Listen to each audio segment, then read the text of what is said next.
Hi guys, I have two big things that I want to talk to you guys about this week. The first one is I want to show you the amazing hand-woven sock blank project that has just come off the loom, and I want to show you guys. I'm so in love with it. I could just weave this kind of stuff for the rest of my life. And then the other thing I want to talk about is sustaining a knitting injury. So thanks for being here this week.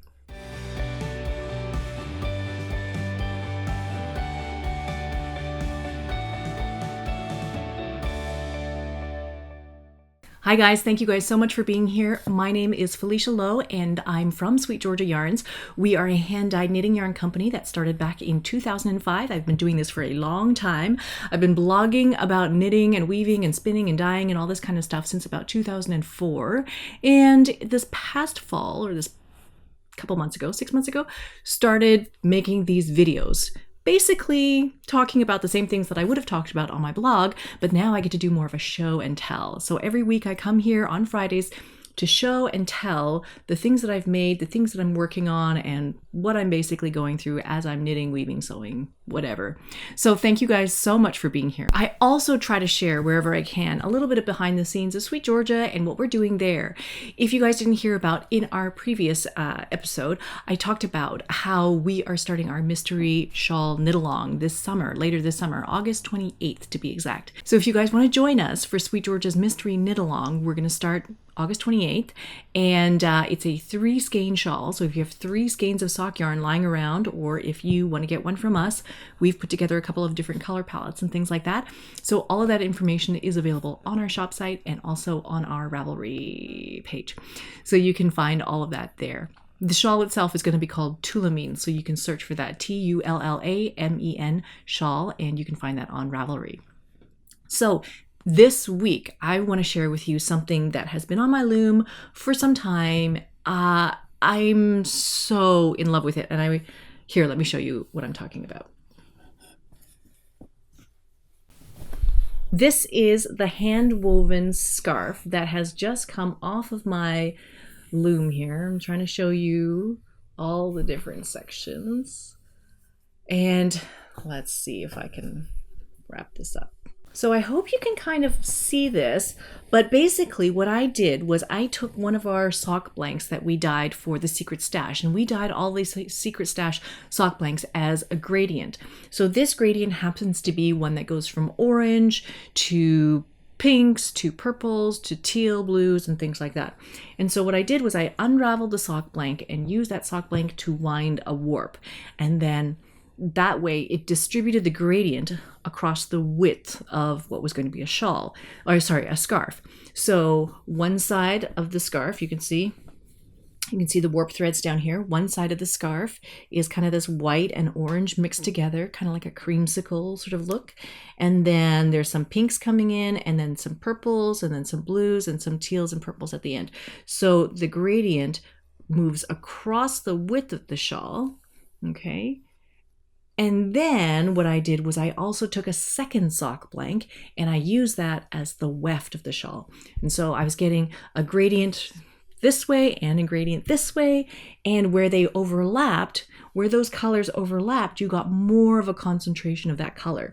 So you can see in this area here, this is much more turquoise, much more teal stuff going on here.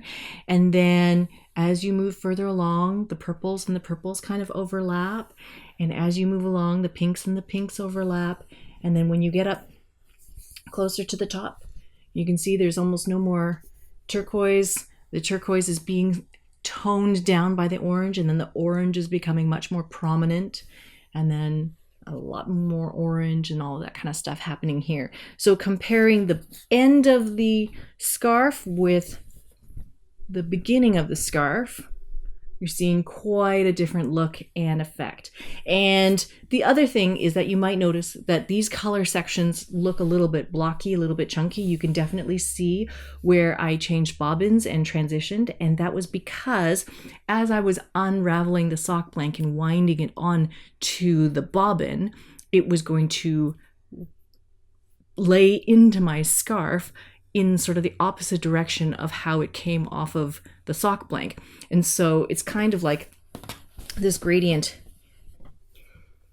the end, so you can see I changed bobbins here. This is a little bit more pink, this is a little bit more blue. You can see I changed bobbins here, but basically this line is the first part of the sock blank, and then I wound it from here onto here, and then because the end that's available from the end of the bobbin, that's what's laying in here, it's kind of doing a reverse gradient. So it's kind of chopping up that gradient and then applying them in chunks in reverse. And so that's why you can see the difference between the colors as you're applying the bobbin change. I could have done something like wind the sock blank off onto a bobbin and then rewind that bobbin onto another bobbin to then flip the orientation of the gradient.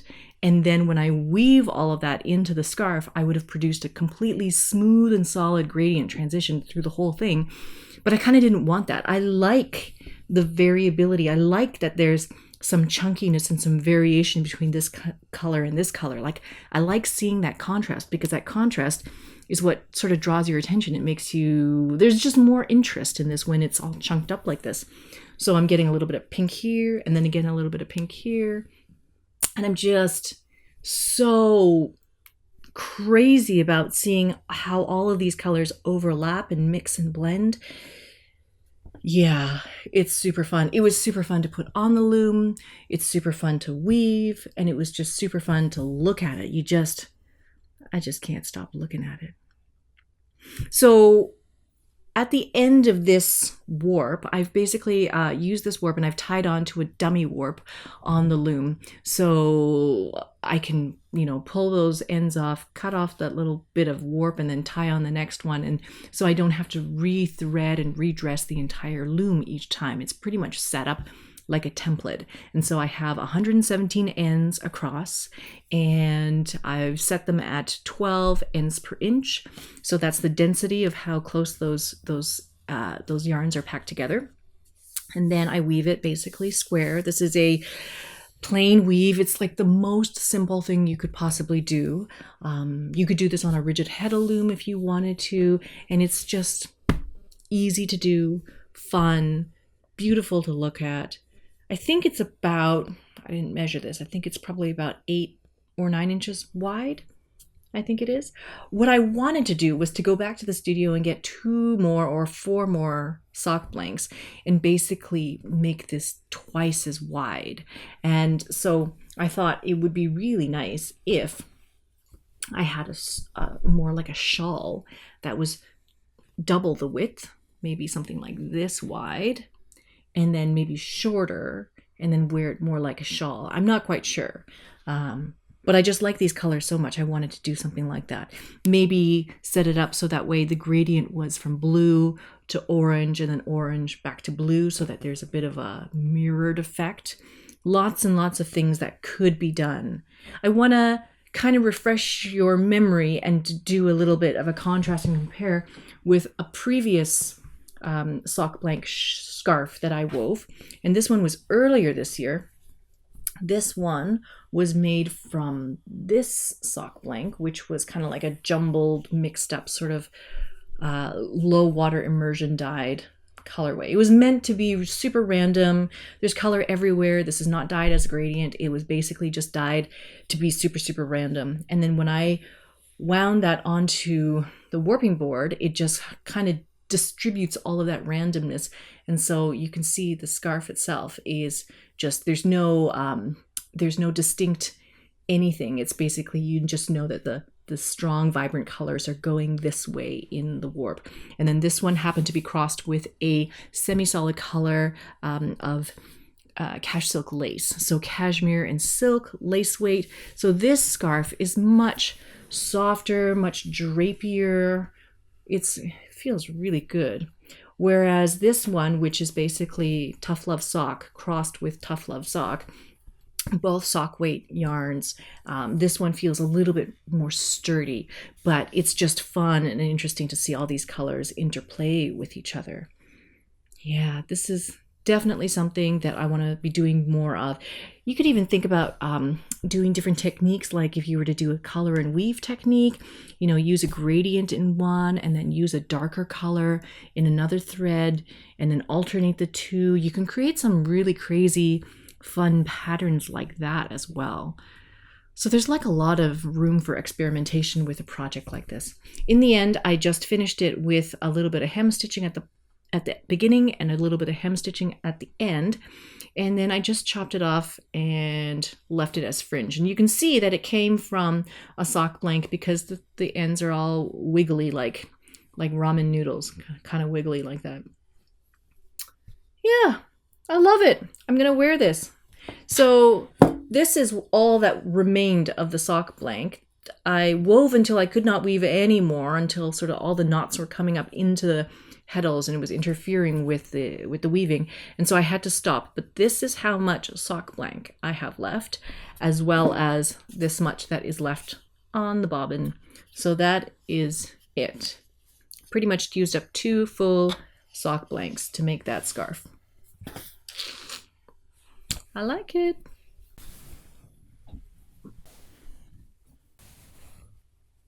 Okay, so now that that is off the loom and it's done, I could put something back onto that baby wolf loom, or I could sort of turn my attention to the thing that I have been neglecting for some time. On the big Louette spring loom, which is about 44 inches wide, I have put on and dressed the loom for a blanket. So I put on a dummy warp of that just plain old 4/8 cotton, plain old white cotton, and it's set up so that it's 6 ends per inch. So it's quite loose and quite set wide. And the idea is that I was following Jane Stafford's online guild and her weaving program from last year. And at the end of that year, the main project is to weave this mohair blanket. And so Charlotte discovered a whole bunch of this mohair that I ordered years and years and years ago and then never did anything with. And so she was like, you should take that home. And so I thought, well, I'll use that mohair and I'll make one of these blankets. But the mohair that I have is sort of lighter. It's about half the weight of the mohair that is specified in Jane Stafford's mohair blanket. So what I was going to do was I was going to dial this mohair and then double it. So hold 2 strands together and then do that for both the warp and the weft. Now, I was in a bit of a rush around Christmas time when I was thinking about putting together this blanket, and I wanted to make it as a gift. I wanted to give it to my parents and all this kind of stuff. And so I was thinking I'd like to pick, some very calming blues and things like that to put together. And I guess I wasn't really doing too much project planning. I was just being a little bit impetuous, a little bit impatient. I just thought I have a whole bunch of blues that I really like, a lot of blue colorways that I really like, and blue recipes. So I thought I'll just take a whole bunch of these yarns and I'll dye them a couple of different shades of blue. So I picked like my favorite colors, like Beach House and Deep Cove, and this one I think was one of the lighter ones. I think it's not Chill, something like that, but it was one of the lighter blues. I can't remember what notes I made. And then another blue here, kind of like a medium dusty blue. So the problem is that I dyed all these random blues that I like, but they don't go together. They really don't go together because some of them are sort of this teal, warm undertone green blue. And then these ones are significantly more dusty gray blue. And these are cooler. So temperature-wise, the colors don't go together. Like these 2 go together and these 2 go together. But when I put them together, I don't like them together. So I'm having a significant problem with how I'm going to combine these colors to make a cohesive palette for what I actually want to go for. And so what I've been thinking is like I go on these runs. I run by the dike in Richmond, and when you look out past the dike, it's all water and there's silt and there's sand and there's marshy stuff going on. There's dry grass, there's green grass. I can see mountains. There's just a lot of, it's just a beautiful landscape. But when I see all those colors together, I can see different shades of blue that are very much like this kind of blue and then this kind of blue. And I know that the water is kind of this kind of blue. And all of it looks natural and cohesive and looks good together. And I think that the thing that brings them together is the green that's in there, and not like any sort of recognizable green. It's really a green that's kind of like brown, yellow green. It's kind of like our old colors that we had, the wasabi, tumbleweed, those kinds of earthy brown, ochre kinds of greens. And so I'm thinking I have 2 more skeins of this mohair that I can use and can dye. And so I was thinking I could dye those 2 skeins in some sort of a yellow green and a darker green, or maybe some kind of a brown, to somehow tie these colors together. Because I dyed 2 other skeins, the colors that I like, which are this pumpkin color and this lollipop color. And so sure, I mean, I love these colors, but these colors also don't make a cohesive palette with these colors. So I need to find some way to tie these all together before I can put this on the big loom and make the giant mohair blanket that is probably going to take me a year to make. So that's what has been happening with the weaving side of things. Now, I want to tell you that after our last episode about trying to figure out what to knit this summer, I decided to go ahead and knit that Zweig sweater.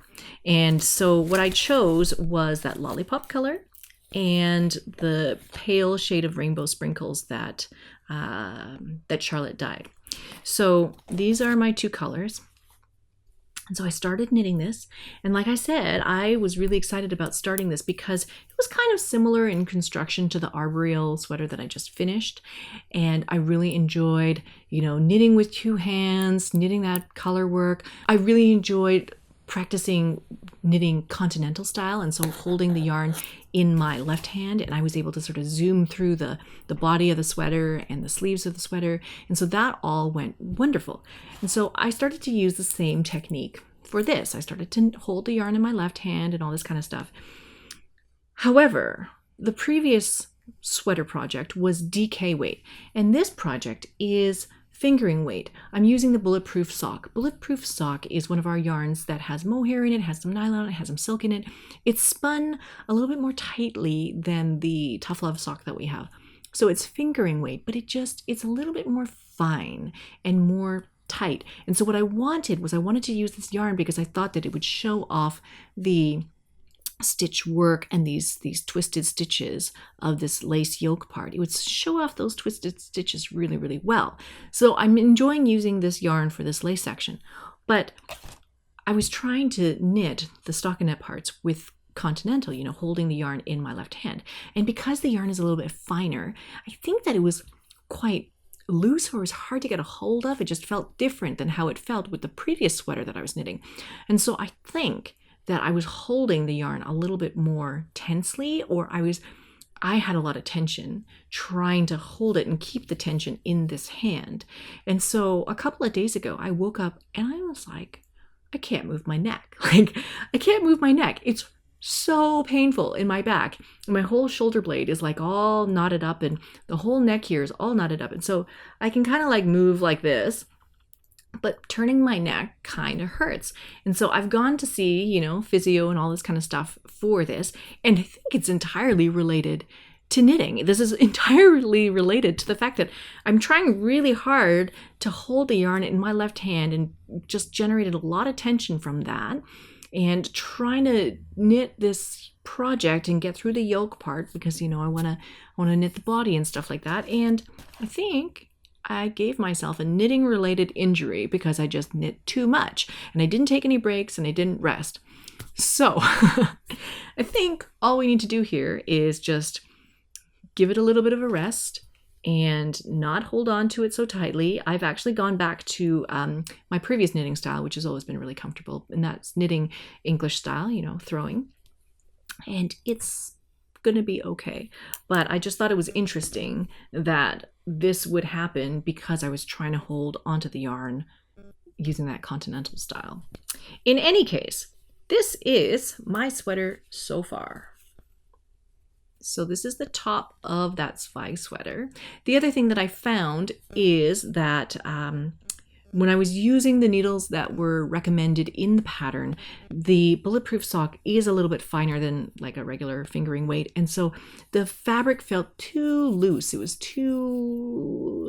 just didn't feel like it was the right gauge for that particular yarn.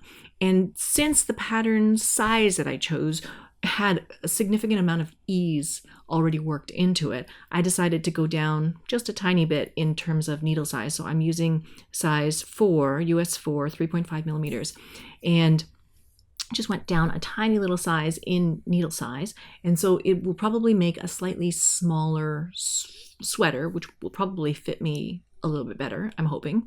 And the fabric feels a lot better as well. So I am excited about this. I have probably about 10 more rows left of the yoke, and then I'll be able to start on the rest of the body. So this is actually going relatively quickly, but again, it's probably going quickly because I spent too much time knitting it and then I hurt myself. So that is it for this week. Thank you guys so much for watching. I hope that you guys enjoyed this episode. If you like this kind of content, please hit the like button. And if you would like to see more content like this, please do hit subscribe. And then you get notified when new videos like this go up on Fridays. So thank you guys so much for watching. And I guess I will see you in the next one. Thanks. Bye for now.